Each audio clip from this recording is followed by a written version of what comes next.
Hey everybody, Logan Hartle here with the True Commercial Real Estate Podcast. We've got an awesome self-improvement segment today. I can't wait to share it with you.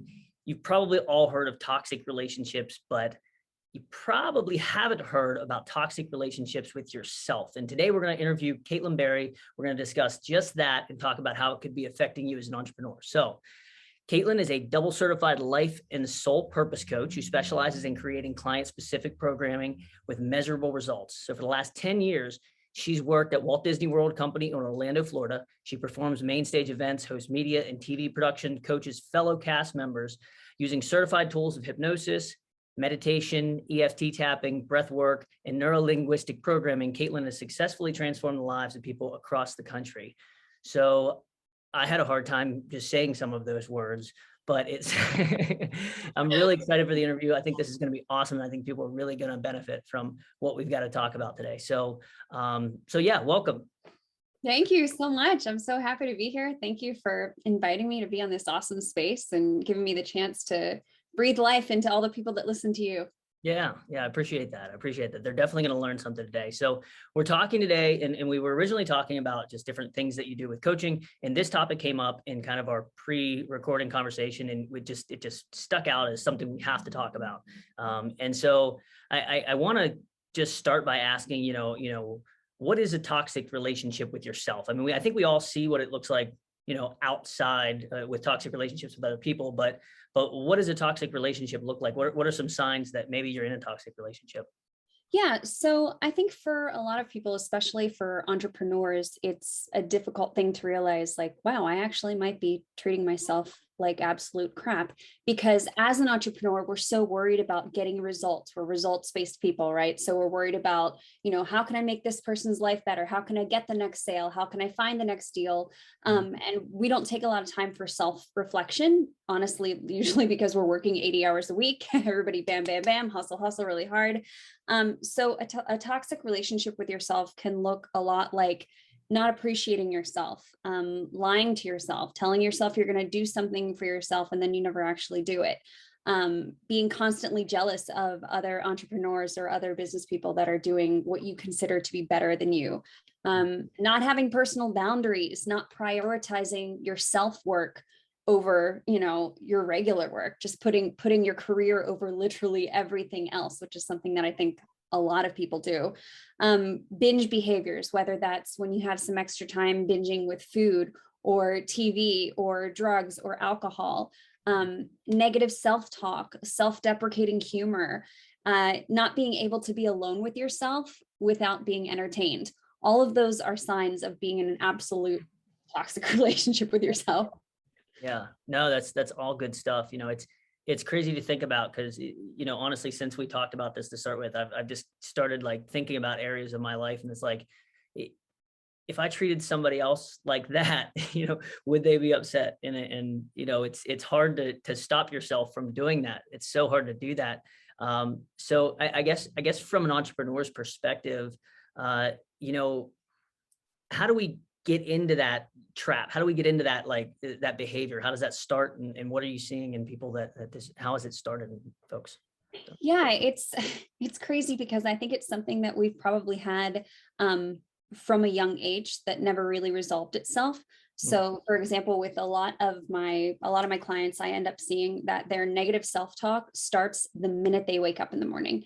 And whether that's, wow, you're so lazy, I can't believe, you pressed the snooze button again, to, oh, you didn't lay out your clothes, like, dumb, I should have done this the night before. And you're constantly down on yourself. And that internal monologue is running forever. It's just running.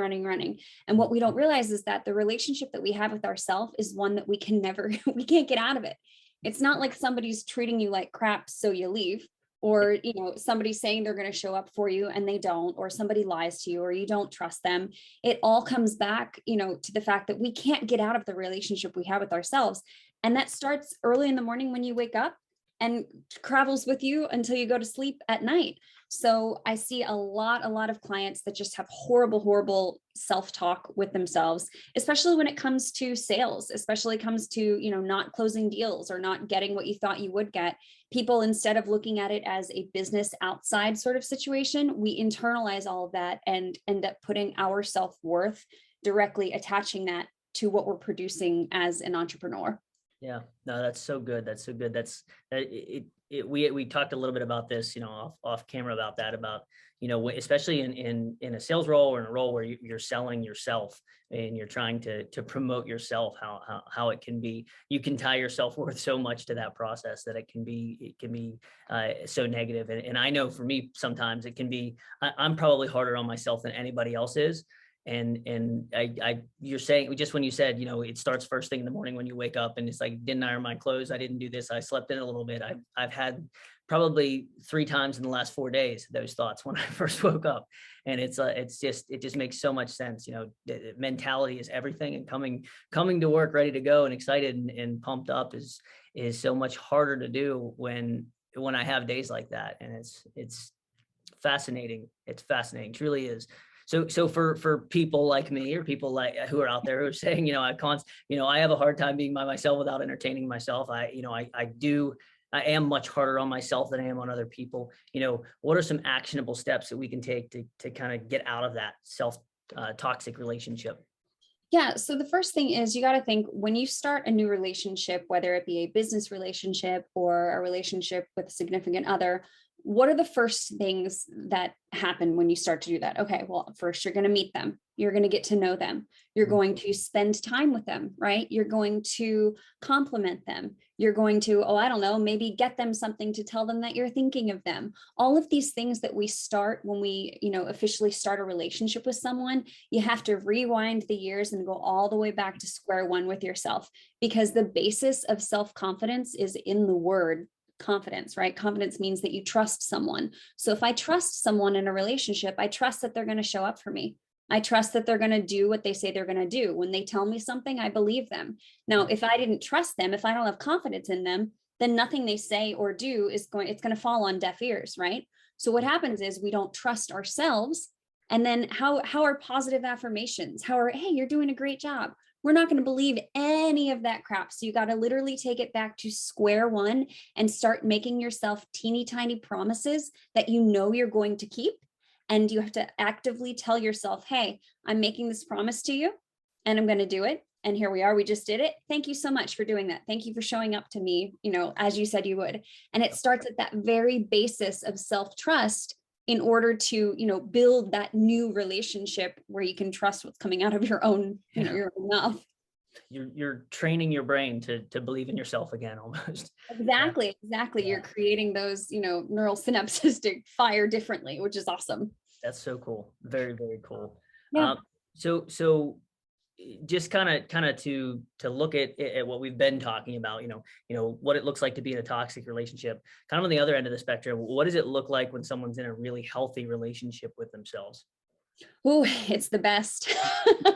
They're untouchable. You become absolutely untouchable, because when you start at the very basis of self-trust and you really know who you are, what you stand for, you're able to make healthy boundaries, not only with yourself, which I believe are the most important ones, but with people all around you, with your work environment, with your romantic relationships, with your friendships. You have these incredibly healthy boundaries. Someone that is in a good relationship with themselves radiates and magnetizes incredible experiences to themselves. I've had so many clients that start off feeling like trash and not trusting themselves, and within a couple of weeks they're walking around a completely different person with a brand new job, tons of offers on the table. They feel amazing. They're, attracting all of this money. It's just, you can tell when someone is in a good relationship with themselves, because it glows, it radiates, and they're just ultimately incredibly successful.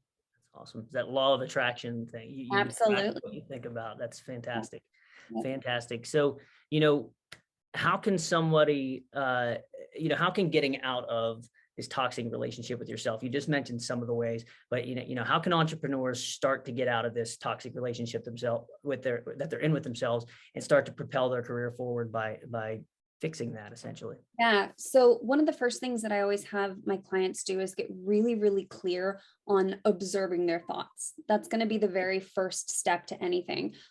So much of our day is on autopilot. 90% of the thoughts that we have every single day, we had the exact same ones the day before. So you've really got to get to an observational bird's eye view kind of perspective with yourself. And I find that the easiest way to do that is a quick 10-minute exercise that you can do for yourself in the morning. I feel like if you tell yourself that you can't take 10 minutes for yourself, then you got a massive problem. Like 10 minutes is not a big deal. Yeah. So if you can sit down with yourself and say, hey, I told you I would show up for you. Here's 10 minutes. These are just for you. And what you're going to do is you take a journal or a piece of paper, it doesn't matter. Draw a line down the center. On one side, you're going to write the word lies. And on the other side, you write the word truth. Now, on the truth side, you're going to write down things that you know are true of you no matter what. It doesn't matter. So for me, for example, I would say, I'm honest, I'm loyal, I'm compassionate, I'm motivated, I'm a great friend, I'm an excellent partner. There are all these things that I know are true of me no matter what. And then there are the lies that we tell ourselves. And that's going to vary person to person. And it's also going to vary day to day. So for example, this morning, did I hit snooze on my alarm? Oops, yes, I did. So one of the first things I thought was, you're so dumb for going to sleep late last night. I can't believe you had an extra glass of wine. You aren't taking care of your body. You're not motivated enough. You're lazy. So I would write all these things out so that I can see them, because it's a very powerful thing for people to do, to see what we're actually thinking, because we internalize so much.